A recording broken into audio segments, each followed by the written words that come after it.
En deux mots. Moi, je suis Adeline Bulot. Donc, je suis maître de conférence à l'Institut Agro-Rennes-Angers sur le campus d'Angers, en fait, qui est une école d'ingénieurs qui forme des élèves ingénieurs en horticulture et paysage. Mes activités de recherche, en fait, se font au sein de l'UMR Bagap. Actuellement, en fait, mes activités de recherche cherchent un petit peu à comprendre un petit peu les liens qu'on peut avoir entre les patrons de biodiversité et les activités humaines, notamment sur tout ce qui est action de gestion, de restauration notamment en contexte urbain. Donc là, je suis plutôt en écologie urbaine. Et donc aujourd'hui, en fait, je vais plutôt vous parler d'un autre sujet que j'ai traité par le passé, en fait, notamment dans mes travaux de thèse qui remontent à une dizaine d'années, donc sur l'utilisation de fourmis granivores comme ingénieur de l'écosystème. Donc pour cette présentation, je m'appuie à la fois sur mes travaux de thèse et à la fois sur les travaux en fait d'une thèse qui a suivi, qui a démarré en 2017 et qui se finit en 2020. Donc qui est la thèse de Tania en fait de Almeida, voilà, qui a travaillé sur le même sujet pour la poursuite des travaux. Donc en fait, je vais utiliser comme exemple d'aujourd'hui la fourmi Messer barbarus pour la restauration d'une pelouse sèche méditerranéenne. Sinon ça va, vous m'entendez bien? Impeccable. Ok, super. Donc, je vais revenir un petit peu sur déjà la définition de ce que c'est l'écologie de la restauration. Donc, en fait, ça va être la discipline scientifique, en fait, qui va lier les théories de l'écologie aux pratiques de la restauration. Donc, en fait, en écologie de la restauration, on va développer des outils, des méthodes qu'on va ensuite appliquer en restauration écologique afin de les tester et puis de les améliorer par la suite. Et la restauration écologique, ça va être vraiment le processus qui va assister l'autoréparation d'un écosystème qui a été dégradé, endommagé ou détruit. Et ensuite, on a une autre discipline qui peut être apparentée, qui est l'ingénierie écologique. Et là, il y a plein de définitions au niveau de l'ingénierie écologique. Mais le terme a été utilisé pour la première fois par Odum en 62. Et Odum, en fait, la définissait en fait comme une manipulation environnementale par l'homme de l'écosystème en utilisant une faible quantité d'énergie supplémentaire pour contrôler en fait ces systèmes dans lesquels les forces énergétiques principales proviennent encore des sources naturelles et donc à l'opposé en fait des énergies fossiles. Donc en fait, il a émis l'idée en fait qu'on pouvait s'appuyer sur le vivant pour contrôler des systèmes et ainsi moins utiliser en fait des ressources non renouvelables, etc. Cette définition a été ensuite complétée en fait dans les années 2000 par d'autres auteurs qui ont ajouté un petit peu le côté humain en fait à cette définition avec le fait que cette ingénierie écologique doit être à la fois faite pour l'environnement mais à la fois aussi pour les sociétés humaines et qu'il doit y avoir un petit peu un bénéfice réciproque entre les deux. Et en fait, on peut la résumer un peu comme les applications des principes de l'écologie à la gestion de l'environnement. Donc en fait, en ingénierie écologique, on peut avoir de multiples objectifs, que ce soit la réhabilitation d'écosystèmes, donc ça c'est l'exemple que je vais prendre aujourd'hui, la création de nouveaux écosystèmes durables qui ont des bénéfices mutuels à la fois pour les hommes pour la biosphère, donc par exemple bah, la création de toitures végétalisées, etc.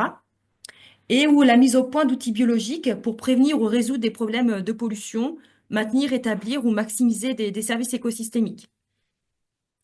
Et donc, le lien qu'on peut faire entre restauration et ingénierie écologique, en fait, donc la restauration enfin, l'ingénierie écologique vient en synonyme de la restauration à partir du moment où les actions d'ingénierie écologique sont à la fois tournées pour le vivant et sont effectuées par le vivant. Donc, soit en utilisant des espèces qu'on appelle ingénieurs de l'écosystème, soit en se basant sur les processus naturels. Donc, en fait, au sens stricto, en fait, la restauration écologique qui s'appuie sur du génie civil, comme c'est fait dans plein d'opérations, notamment quand on a des opérations assez lourdes, on va essayer de restaurer aussi un petit peu bah, le sol, l'environnement abiotique. Bah, du coup, là, on est en dehors du champ de l'ingénierie écologique. Quand on est dans le biomimétisme, en fait, où on va s'inspirer de la nature pour développer des technologies, des solutions, etc. Mais par contre, on n'a pas une orientation, en fait, des objectifs pour favoriser du vivant, bah là, on va plutôt être dans la bio-inspiration, le biomimétisme. Et l'ingénierie écologique va venir en synonyme de la restauration comme je disais tout à l'heure, à la fois quand on va avoir des actions qui sont orientées pour le vivant et on va s'appuyer sur des processus naturels. Et donc, en fait, on s'était posé la question, est-ce que les ingénieurs des écosystèmes peuvent-ils jouer un rôle en ingénierie écologique et donc être utilisés comme outil pour faire de l'ingénierie écologique dans un objectif de restauration?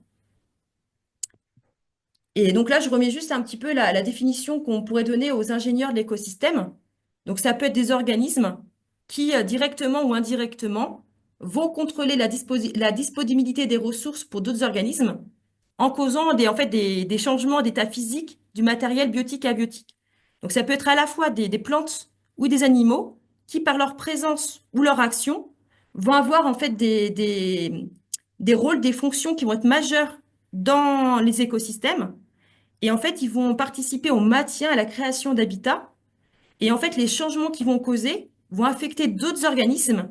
Et donc, ça peut être favorable à des organismes autres, puisqu'on va créer des habitats. Ça peut être défavorable à certains d'autres composantes en fait du milieu. Et ça, on peut avoir des boucles de rétroaction sur l'ingénieur lui-même en fait.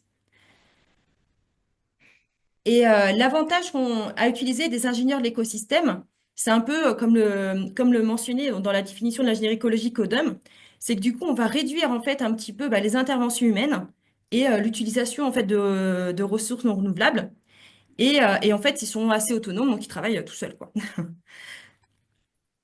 Et les fourmis, en fait, semblaient, quand on regarde un petit peu la littérature, en fait, au même titre que les termites ou les vers de terre, en fait, elles sont souvent décrites comme des écosystèmes, enfin des espèces ingénieurs, puisqu'en fait, elles sont présentes et dominantes dans de nombreuses régions. Et en fait, vont avoir des rôles clés, peu importe leur abondance d'ailleurs, leur simple présence va faire on va avoir des rôles majeurs sur la structuration et le fonctionnement des écosystèmes elles vont agir de manière directe ou indirecte avec des effets positifs ou négatifs sur différents compartiments en fait des écosystèmes, que ce soit au niveau du sol, que ce soit au niveau d'autres compartiments biotiques. Et ces effets-là peuvent avoir des effets directs ou indirects sur les plantes, leur composition, leur structuration, etc. Et ces ingénieurs des écosystèmes, elles sont présentes aussi dans la plupart des écosystèmes, comme je le disais, mais aussi en fait dans des habitats ouverts de type pelouse. Et ça va nous intéresser par la suite. Par contre, en fait, les connaissances sur le rôle des fourmis, sur la dynamique de la végétation et sur le rôle sur le sol, et en plus dans un objectif de restauration, en fait, sont peu connues en fait. Il y a encore un petit peu des connaissances à développer en fait là-dessus. Le milieu d'études, donc là, on va changer de région. On va aller en région en Méditerranée. Et donc, sur un milieu assez particulier, qui ce sont les pelouses méditerranéennes. Donc, c'est des habitats ouverts, herbacés, et qui sont décrites en fait comme des hotspots en fait de biodiversité. Donc à la fois de biodiversité végétale, animale, etc. Donc c'est des milieux assez particuliers et assez importants en fait pour la conservation en fait de la biodiversité, mais qui en fait sont menacés depuis la deuxième moitié du XXe siècle dû au changement global, notamment tout ce qui est en lien avec le changement d'usage des sols, la fragmentation du paysage et puis l'abandon de certaines pratiques de gestion comme l'agropastoralisme. Donc il y a des enjeux forts au niveau de leur conservation. Et comme il y a plein de ces milieux qui sont considérés comme dégradés, mais il y a plein de travaux aussi qui se développent pour essayer de les restaurer. Et donc, moi, je me basais en fait sur un exemple particulier en fait de pelouse méditerranéenne, donc la plaine de l'Accro. Donc, je ne sais pas si certains d'entre vous la situent, mais la plaine de l'Accro, donc c'est un écosystème qui se situe dans le sud-est de la France. Donc, en grosso modo, ça a 50 kilomètres au nord-ouest de Marseille, donc et qui va être entouré par les villes de Fos-sur-Mer au sud. Donc, c'est là où vous avez le grand port autonome de Marseille avec les raffineries de pétrole, voilà, les porte-conteneurs qui arrivent, etc. Les entrepôts logistiques, la ville de Sarmatin-de-Crau et puis Salon-de-Provence. Donc en fait, on va être entouré entre la mer Méditerranée au sud, l'étang de Berre et les Alpilles un petit peu au nord, en fait. Donc, c'est un écosystème, en fait, ça forme un triangle parce que, en fait, ce milieu correspond, en fait, à un delta fossile d'une rivière, en fait, qui s'appelle la Durance, qui, à l'époque du Pléistocène, donc il y a plus de 10 000 ans, en fait, était un fleuve torrentiel, en fait, qui se jetait directement dans la mer Méditerranée à hauteur de Fos-sur-Mer. Et en fait, par des mouvements tectoniques, en fait, comment dire, le cours de ce fleuve a été modifié.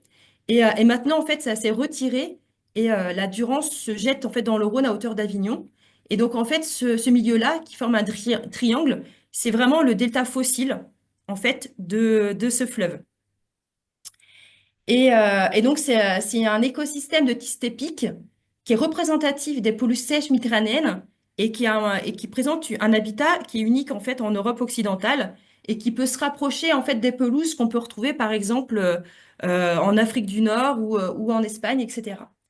Et, euh, et depuis le XXe siècle, à l'image des autres pelouses méditerranéennes, on a un fort déclin de la surface qui est lié bah, du coup à l'industrialisation. Donc le port autonome de Marseille, en fait, qui a tendance à s'étendre en fait sur la zone par l'installation d'entrepôts logistiques, notamment la militarisation et l'agriculture. Et actuellement, en fait, il reste un reliquat de 10 500 hectares environ. Donc ça peut sembler beaucoup, mais en fait, on a perdu environ 80% de sa surface originale. Et les surfaces qui restent, donc c'est les surfaces en gris clair sur ma diapo, en fait, c'est des surfaces en plus qui sont assez fragmentées. Donc voilà, il y a un enjeu fort à conserver et à restaurer en fait des zones dégradées sur cette zone. Je vous présente vite fait la végétation un petit peu particulière en fait de cette pelouse sèche. Donc en fait, on a une communauté végétale qui est assez unique et qui va être le fruit d'une interaction entre un pâturage ovin itinérant. Donc on a un pâturage par les moutons en fait qui a lieu depuis l'époque romaine en fait et qui a été toujours en continu. Donc avec itinérant, ça veut dire qu'on va avoir, c'est pas en enclos, donc ça va être guidé par des bergers, etc. Et en interaction avec le côté sol et climat, donc on a un sol très particulier. Donc c'est un sol rouge méditerranéen qui va être très peu fertile, donc un sol très oligotrophe, puisqu'on va avoir l'horizon organique qui a été éolisé, qui a été emporté par le vent en fait au cours du temps. Et donc on n'a plus de vrais horizons organiques à la surface, donc un sol relativement pauvre. Et donc on va avoir une végétation assez oligotrophe. Et en plus de ça, on va avoir un climat, oui, ce que j'ai oublié de dire, on a un sol aussi qui est très peu profond, puisqu'en fait, on va avoir un sol de 40 centimètres de profondeur. Et en profondeur, en fait, on va avoir un conglomérat calcaire imperméable, la roche-mère, qui va en fait être sur plusieurs mètres de profondeur et qui va empêcher en fait les racines des plantes d'atteindre l'eau de la nappe phréatique. Donc en fait, ça va participer un petit peu à la sécheresse du milieu. Et on a une charge en éléments grossiers qui est hyper importante, avec une charge à plus de 80% par des galets siliceux. Et couplé à ce sol peu profond et peu fertile, etc., on a un climat méditerranéen qui est sec et venteux. Et donc, ce couplement enfin, entre les pratiques de gestion, le sol et le climat, bah, ça a donné lieu à un habitat un peu unique en termes de communauté végétale. Donc, on n'a pas d'espèces, on a quelques espèces protégées, mais c'est surtout des espèces ordinaires, communes. Mais ce qui fait l'originalité de cette zone, c'est un peu l'assemblage de ces espèces-là, puisqu'on va avoir bah, en total plus de 200 espèces végétales avec en moyenne 30 à 40 espèces par mètre carré et un record de 70 espèces pour un seul mètre carré. Donc, ce qui est assez élevé.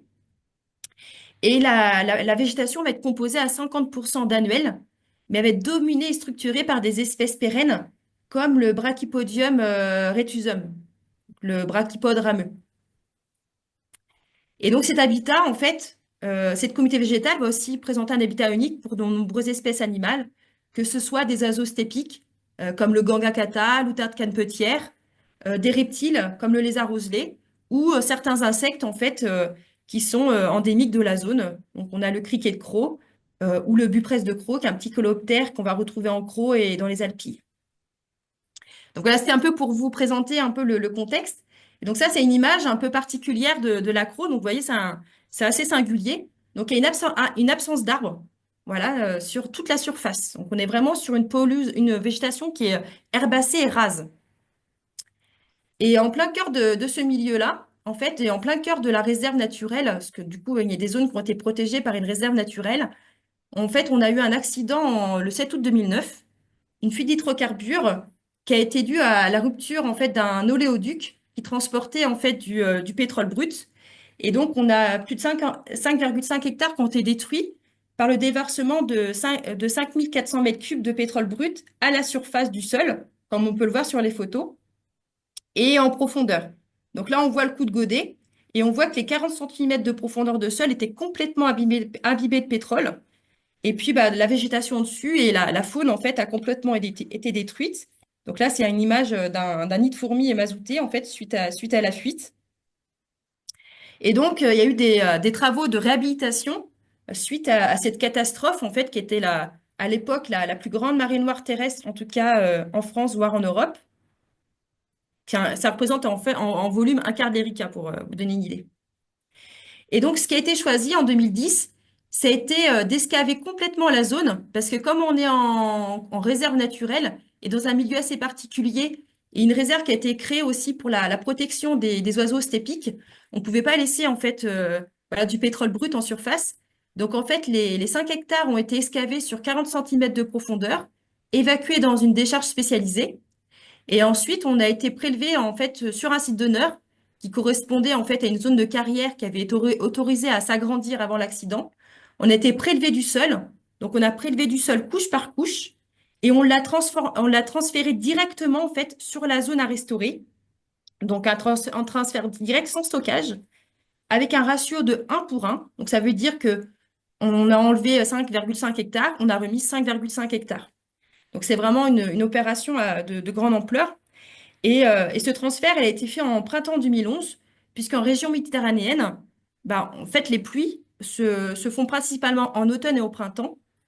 Et donc, du coup, le faire au printemps, ça permettait de favoriser la reprise de la végétation par l'apport d'eau, notamment.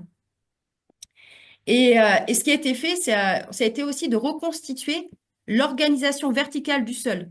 Donc, en fait, le sol n'a pas été remis en vrac. On a essayé reconstituer les principales couches de sol et il y a eu un compactage en surface. Voilà. Donc là, c'est pour le contexte du site. Et donc après, mon travail a consisté à suivre un petit peu bah, la restauration de ce milieu au niveau de la végétation et au niveau des paramètres du sol. Donc là, c'est deux photographies, une en 2011, une en 2013.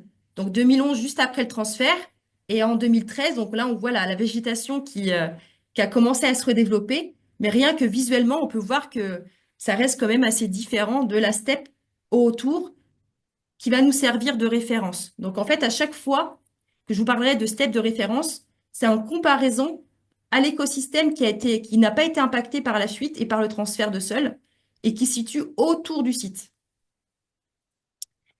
Et donc, quels étaient les résultats en fait de ce transfert de sol? Et quand on comparait en fait avec ces steppes de référence, donc 3 ans après le transfert de sol, et moi je continue à faire des suivis tous les ans, et là actuellement on est rendu à quasiment 15 ans après le transfert, ben, en fait on observe encore des différences avec la référence. Des différences au niveau du sol, donc on a notamment un fonctionnement hydrologique qui va être différencié. Donc en fait on a des réserves hydriques qui sont plus faibles dans les sols reconstitués par rapport à la steppe de référence et un drainage qui va être plus rapide. Donc, ça veut dire qu'on va avoir un profil de sol beaucoup plus sec avec une circulation enfin, une infiltration en fait de l'eau qui va moins bien se faire et l'eau qui va être beaucoup plus drainée. Et ça, on peut l'expliquer notamment par les différences de recouvrement de la végétation qui va être plus faible sur la zone restaurée en fait que dans l'écosystème de référence et aussi par des teneurs en matière organique plus faibles et par l'activité biologique voilà, qui est réduite. Et quand on fait des profils de sol, donc on creuse un profil, et ben en fait, ce qu'on s'aperçoit, c'est que dans le sol reconstitué, en fait, on a une délimitation claire entre les différentes couches de sol. Donc en fait, on a un manque d'échange entre ces couches de sol. Donc, en fait, un manque d'échange à la fois, en fait, dû aux racines des plantes qui restent très en surface, et puis dû aux faibles activités biologiques, on a très peu de galeries de vers de terre, voire pas du tout, et du coup, aussi, par exemple, par rapport à l'activité des fourmis. Et par contre, et au niveau de la végétation, donc là, on a eu des bons résultats concernant la richesse en espèces. Par contre, quand on regarde plus précisément la composition, donc quelles sont les espèces qui sont présentes sur la zone, et ben là, on a encore des différences par rapport à la steppe de référence. Et on a une structure de la végétation, ça veut dire des rapports d'abondance entre les espèces végétales qui sont pas les mêmes entre la steppe de référence et notre zone à restaurer. Et du coup, des densités de végétation aussi différents, avec un recouvrement et une hauteur différente en fait entre les deux zones. Et donc, ces différences observées nous ont amené à nous poser la question, OK, bah, c'est pour ça que je prenais le temps de vous présenter un petit peu ce qui avait été fait en termes de génie civil. On a quand même mis les gros moyens pour restaurer cette zone. Le transfert de sol, c'est une méthode de restauration de dernier recours parce qu'on va détruire un site d'honneur pour en restaurer un autre. Et ça consomme beaucoup d'énergie non renouvelable. Faut imaginer les rotations de camions, etc. Et le sol en lui-même, en fait, quand on va prélever du sol, eh ben, en fait, le sol, comment dire, c'est une ressource qui est précieuse, en fait. Et donc, en fait, malgré qu'on ait mis les plus gros moyens et la méthode de restauration la plus efficace, on observe encore des différences.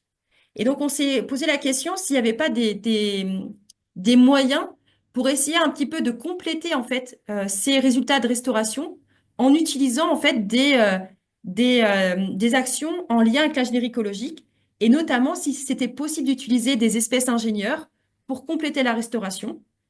Et donc, c'est pour ça que on a commencé à s'intéresser aux fourmis. Alors, pourquoi les fourmis? Tout simplement parce qu'en fait, dans un autre projet de restauration que je ne vais pas du tout détailler, on s'était aperçu qu'il y avait des nids de fourmis relictuels sur la zone et qu'autour de ces nids de fourmis, on avait des germinations en fait d'espèces qui étaient intéressantes et caractéristiques de la steppe qu'on n'arrivait pas forcément à retrouver par nos techniques de restauration qu'on testait. Et donc, on s'est dit, bah, peut-être que les fourmis, dans ce milieu particulier, jouent un rôle en fait important sur la végétation. De plus, comme je disais tout à l'heure, bah, en fait, les fourmis, elles sont un peu connues pour être notamment des ingénieurs de l'écosystème. Donc, la plupart des espèces de fourmis, pas toutes, mais la plupart, en fait, ont des rôles majeurs, notamment sur le sol. Donc, par exemple, lors de la construction et de la maintenance de leur nid, bah, les fourmis vont brasser, vont perturber le sol. En fait, elles vont ramener des couches inférieures du sol à la surface du sol. Elles vont mélanger les couches de sol et cette modification de la structure va créer en fait des macropores qui peuvent favoriser l'infiltration de l'eau en réduisant en fait la densité apparente du sol. Et donc, ces nids de fourmis peuvent constituer en fait des zones de ruissellement, d'infiltration de l'eau et permettre de modifier en fait la distribution des nutriments et la circulation de l'eau dans le sol et en créant en fait des îlots d'humidité et des îlots de fertilité. Et donc ça nous paraissait particulièrement intéressant parce que comme je vous le montrais tout à l'heure, enfin, j'ai pas détaillé les résultats, mais quand on regarde au niveau du sol, on avait des résultats qui étaient mitigés par rapport aux propriétés hydrodynamiques et mitigés par rapport aux teneurs de matière organique qui étaient beaucoup plus faibles sur la zone à restaurer. Et par leurs activités en fait de bioturbation donc du sol, de fourragement lorsqu'elles vont aller récolter de la nourriture et de dépôt de déchets autour des nids, en fait, on peut aussi avoir des modifications indirectes ou directes aussi de la quantité de nutriments du sol. Donc en fait, les fourmis peuvent jouer vraiment un rôle sur la fertilité du sol et voilà. Donc là, un rôle d'ingénieur du sol au même titre que les vers de terre, par exemple. Et elle joue aussi un second rôle important, qui est celui de la dispersion des graines, notamment via la myrmécochorie. Donc là, je détaille un peu plus ce qu'on appelle myrmécochorie. Donc en fait, on a deux grands axes, on va dire, deux grandes formes de myrmécochorie. Donc on a la myrmécochorie stricte, en fait, qui sont pas forcément liées aux fourmis granivores, c'est surtout lié à des fourmis non granivores. Mais en fait, mais avec des interactions de type mutualiste, on a une coévolution entre les plantes et les fourmis, où les plantes, en fait, vont développer des graines qui présentent un appendice riche en lipides, qu'on appelle un élaïosome, et qui est une sorte d'offrande pour les fourmis. Donc les fourmis vont aller chercher les graines dans le but de consommer cet appendice-là, mais pas dans le but de consommer la graine. Donc elles vont aller chercher la graine, la disperser pour consommer cet appendice-là. Et la graine, en fait, va pouvoir germer plus loin du pied mère. Donc voilà, il y a un avantage pour les plantes parce qu'elles sont dispersées, et un avantage pour les fourmis par la fourniture de ressources alimentaires. Et le deuxième cas, c'est ce qui va nous intéresser plus particulièrement, c'est les interactions de type prédation. Donc c'est les fourmis granivores. Et donc là, ça peut être surprenant de se dire, on va s'intéresser à la prédation des graines par les fourmis. Mais en fait, il y a un phénomène de dispersion des graines via la dyszoochorie, en fait, qui est une dispersion accidentelle des graines. Donc, les fourmis, en allant récolter des graines dans le but de les consommer, peuvent en perdre accidentellement et participer à la dispersion des graines. Et donc, on s'est intéressé notamment, en fait, à une espèce en particulier, donc la fourmi Messor barbarus. Donc, pourquoi Messor barbarus? Déjà parce que c'est une fourmi qui était présente naturellement dans les pelouses dans les habitats ouverts de type pelouse et qui est très, très commune en région méditerranéenne et qui est très commune, voilà, c'est même une espèce qu'on va utiliser en élevage aussi, par exemple. Et en particulier dans la plaine de l'Accro, on avait une thèse qui datait la fin des années 80, donc la thèse de Cerdan, qui avait montré qu'en fait les fourmis étaient présentes avec une importante densité de nids, donc avec des nids présents à une densité de 60 à 80 nids par hectare, et que ces fourmis étaient quasiment exclusivement granivores. Et quand on regarde un petit peu, voilà, quand on s'intéresse au travail de Cerdan, en fait, on pouvait voir que par leur polymorphisme important, donc avec une variété dans la taille des ouvrières, avec des ouvrières majeures, médium et mineures, en fait, on avait une grande variété de graines transportées, donc de taille et de formes variées, sur de longues distances qui pouvaient atteindre jusqu'à 30 mètres par colonne de récolte. On a 5 à 20% de la production de graines de la plante, de la plaine de l'accro qui semblait être récoltée, dont 63% des plantes à fleurs. Donc voilà, donc un rôle qui semblait important en plaine de l'accro. Et pour le cas de la dyszochorie, ben en fait, on s'est surtout intéressé au dernier cas. En fait, la fourmi, quand elle va aller chercher en fait des graines, comme je disais tout à l'heure, elle va pouvoir perdre, abandonner ou rejeter des graines autour de la zone d'alimentation, sur les pistes de récolte ou dans les dépotoirs qui entourent l'entrée du nid. Et en gros, ben en fait, les différents travaux qui ont été menés ont pu démontrer l'importance en fait du rejet de graines dans les dépotoirs et une importance moindre au niveau des pistes de récolte. Donc en fait, on s'est davantage focalisé sur les dépotoirs. Alors les dépotoirs, ce sont les déchets, les poubelles en fait à l'entrée des nids de fourmis. Donc en fait, quand les fourmis vont aller récolter des graines notamment, donc la fourmi Messor barbarus, c'est une fourmi très généraliste. Donc elle va récolter toutes les graines qui sont en abondance sur la zone. Elle va les accumuler en fait dans leur nid. Et ensuite, elles vont rejeter les déchets, donc les coques des graines consommées et les graines non consommées. Donc en fait, il y a soit les graines, donc il y a certaines graines intactes qui sont encore capables de germer, qui vont être en fait rejetées dans ces dépotoirs-là. Donc soit par erreur, ou soit après une sélection finale à l'intérieur du nid, soit parce que la graine elle est trop dure ou pas assez intéressante en termes d'apport nutritif, etc. Les méthodes de sélection sont assez peu connues.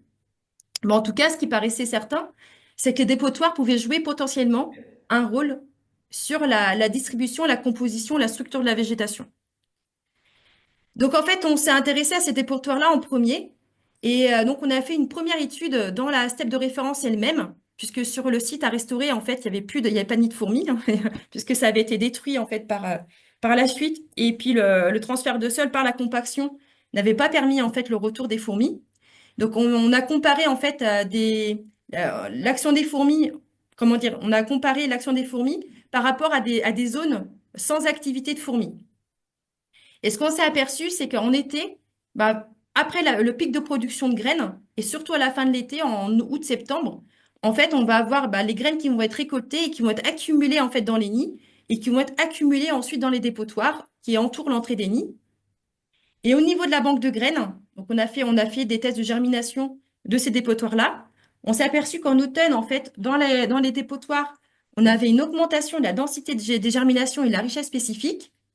Qu'en hiver, quand les dépotoirs étaient non dégradés, maintenus, on avait une banque de graines en fait transitoire qui était non protégée. Donc en fait, ce que j'ai pas précisé, c'est que la plupart des espèces typiques de la steppe appartiennent à la banque de graines de type transitoire. Donc c'est les graines qui vivent moins d'un an dans le sol. Donc on s'était dit peut-être que le fait que les graines soient emprisonnées un petit peu dans ces dépotoirs-là, ça pouvait permettre un petit peu de protéger ces graines-là qui vivent moins d'un an dans le sol et permettre d'avoir une durée de vie un peu plus longue. Et ça n'a pas été validé. Donc, en fait, ça ne permet pas d'augmenter un petit peu la mémoire séminale de la steppe, en tout cas. Et Excusez-moi, par contre, Madame Hugo. oui, Euh, et je suis désolée, le temps nous manque. Est-ce que vous pensez pouvoir conclure dans les prochaines ouais, minutes? ouais, je vais faire vite. Alors. Je vais peut-être aller, ouais, ouais, j'ai été trop longue. Et donc, voilà, donc ce qu'on a vu, c'est qu'en fait, les dépotoirs pouvaient jouer un rôle important à une échelle locale lorsqu'ils étaient dégradés au niveau en hiver, mais pas au printemps, donc lié à leur turnover. Donc, ce qu'on a fait ensuite, on a transplanté des nids de fourmis. Donc là, je vais aller très vite. Donc, on a transporté des fondatrices parce qu'en fait, c'est une fourmi monogyne, donc il y a une seule reine par nid. Et c'est des nids très, très importants. Donc, c'est pas envisageable de transplanter un nid entier. Donc, la fondatrice va être à l'origine, en fait, de la fondation et du nouveau nid. Donc, on a récolté des fondatrices, donc en octobre 2011. Et ensuite, on les a transplantées, en fait, sur le site. Voilà. Et puis, on a suivi le succès, en fait, donc on les a transplantés sur tout le pourtour du site et dans la steppe de référence. Ensuite, on a évalué, en fait, la réussite de ces transplantations. Et en fait, ce qu'on a pu voir en termes de réussite, c'est après 2 ans, on avait 40% des installations qui étaient réussies. Et ça, c'est 400 fois supérieur au taux de réussite naturel. Donc c'est voilà. Donc le fait de transplanter les fourmis artificiellement, ben, en fait, on améliore de 400 fois la réussite naturelle de l'installation des fourmis. Et on avait quand même fait un suivi de la recolonisation naturelle. Et ce qu'on avait vu, en fait, c'est que même après 2 ans, en fait, on avait très peu de nouvelles fondations naturelles qui s'installaient. Et les seules qu'on avait pu observer, c'était sous les galets qu'on avait sortis de terre lors de la transplantation. Donc peut-être une manière d'accélérer la recolonisation naturelle, une alternative à la transplantation, ce serait de déposer des galets pour favoriser en fait le retour naturel des fourmis. Je vais très vite. Et, euh, et Tania, la thèse qu'elle a suivie, donc Tania de Almeida, a fait un inventaire des nids de fourmis. Et sur la zone à restaurer, en fait, on avait une densité de nids qui était bien supérieure à la steppe de référence, donc qui montre aussi le succès de la transplantation et de la recolonisation naturelle. Et Tania elle a ensuite regardé, en fait, validé le rôle joué des Messeurs Barbarus pour compléter la restauration. J'essaye de faire vite. En, en comparant des zones avec nid de fourmis et des zones sans nid de fourmis. Voilà, hop. Et donc, à la fois sur la banque de graines, sur le sol et sur la végétation exprimée. Et ce qu'elle a pu voir, en fait, c'est que sur la zone à restaurer, on avait une différence de composition, de densité et de richesse de la banque de graines sur la zone à restaurer comparée sous les nids de fourmis comparé des zones sans nid de fourmis. Et alors que dans la set de référence, on n'avait pas vraiment de différence sur ces paramètres-là. Qu'en termes de biomasse végétale, on avait une plus grande biomasse végétale au niveau des nids de fourmis sur la zone à restaurer et qui était aussi validée dans la set de référence. Et au niveau du paramètre du sol, on avait des zones un peu plus fertiles avec un taux de nutriments plus important et des éléments grossiers plus importants au niveau des nids de fourmis dans la zone à restaurer comparé à la set de référence, enfin, aux zones sans nid. Et quand on regarde la trajectoire écologique de la zone à restaurer, donc là, c'est une RDA qui vise à regarder l'influence des propriétés chimiques du sol sur la composition de la végétation. Et ce qu'on peut voir, en fait, c'est que quand on regarde dans l'assiette de référence, on a une composition de la végétation, en fait, qui est très peu différente avec présence de nid ou sans présence de nid, et qui est plutôt caractérisée par des espèces très oligotrophes. Et en fait, et ce qui montre cet effet moindre des effets fourmis, c'est le fait en fait que cette zone dite contrôle, enfin de référence, c'est un écosystème qui est mature et qui a coévolué avec l'activité des fourmis et qui a pu être remanié par le passé par les activités de fourmis et qui a gardé en mémoire le travail des fourmis. Dans la zone à restaurer, ce qu'on a pu voir, c'est qu'en fait, on n'avait pas de retour de la végétation vers la végétation de la steppe sans activité de fourmis. Et en fait, on se dirigeait vers une zone, un faciès un peu plus particulier en fait de la steppe de référence, mais je ne vais pas détailler, qui sont les engroutements biologiques. Par contre, la présence de nids de fourmis induisait une composition différente avec l'augmentation de la fertilité du sol qui favorisait une végétation un peu plus mésophile, en fait des pelouses sèches, etc.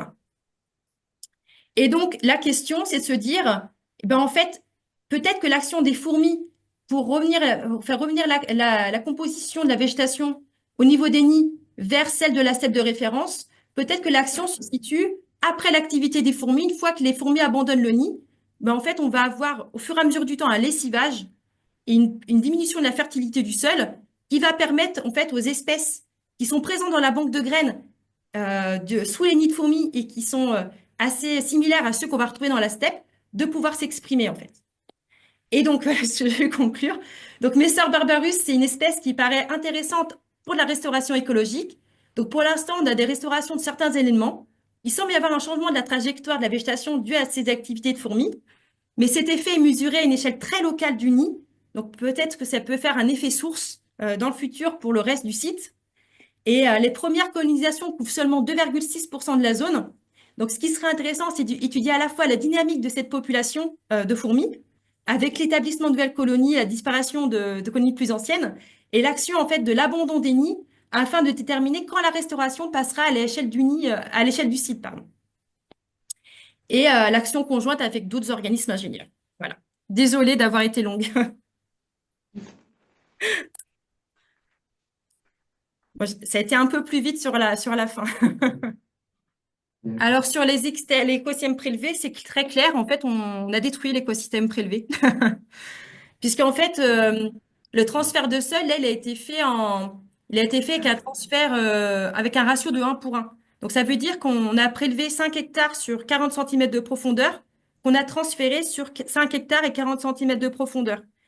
Au total, c'est 72 000 tonnes de sol qui ont été prélevées. Donc, c'est pour ça que je disais que le transfert de sol, c'est vraiment en fait une solution de dernier recours. Après, ce que j'ai pas présenté ici, c'est qu'en fait, on a testé différentes manières de reconstituer l'organisation verticale du sol, dans le sens, est-ce que c'était nécessaire de toujours remettre les trois principales couches de sol? Donc, on a fait l'horizon organique, le A, l'horizon minéral, le B, et l'horizon de dégradation de la roche-mère, le C, si vous connaissez un peu la pédo. Et en fait, on a essayé de regarder, bah, si on ne remettait pas, par exemple, l'horizon organique, bah, quel serait le succès de la restauration? Et comme en gros, en fait, on a des sols qui sont très, très oligotrophes, bah, finalement, ne pas remettre tout le temps l'horizon organique, en fait, ça, on n'a pas en termes de résultats au niveau de la composition, de la richesse et de la structure de la végétation, on a des résultats assez similaires. Donc, en fait, mes travaux ont montré que finalement, on pourrait tester en fait des ratios un peu plus importants, peut-être pas faire du 1 pour 1, par exemple, prendre 1 hectare puis de les prendre sur 3 hectares. Et ça permettrait en fait de moins impacter l'écosystème d'honneur et de restaurer de plus grandes surfaces.